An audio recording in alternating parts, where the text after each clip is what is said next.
હવે આગળ વાત રાજ્યમાં છેલ્લા 24 કલાકમાં કોરોનાના નવા 203 કેસ નોંધાયા છે। નવા કેસની સાથે રાજ્યમાં હાલ કોરોનાના કુલ 1281 એક્ટિવ કેસ છે, જેમાંથી 23 દર્દીઓ હોસ્પિટલમાં સારવાર હેઠળ છે, જ્યારે 1558 દર્દીઓ ઓપીડી બેઝ સારવાર હેઠળ છે। રાજ્યમાં અત્યાર સુધીમાં સાજા થયેલા 149 દર્દીઓને ડિસ્ચાર્જ કરાયા છે। જોકે સત્તાવાર રીતે રાજ્યમાં એક પણ દર્દીનું કોરોનાને કારણે મૃત્યુ નથી થયું।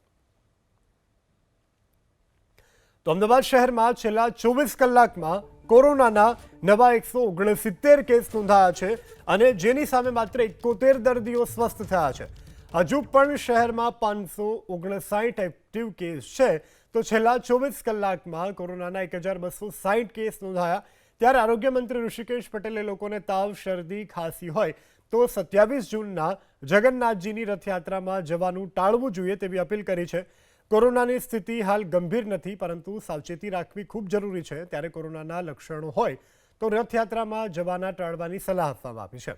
તો જે કોરોનાના લક્ષણ ધરાવતા વ્યક્તિ છે તેઓને હોમ આઇસોલેશનમાં રહેવું અને ટીવી ચેનલ ઉપર ભગવાનના દર્શન કરી લેવા જોઈએ તેવી અપીલ કરાઈ છે।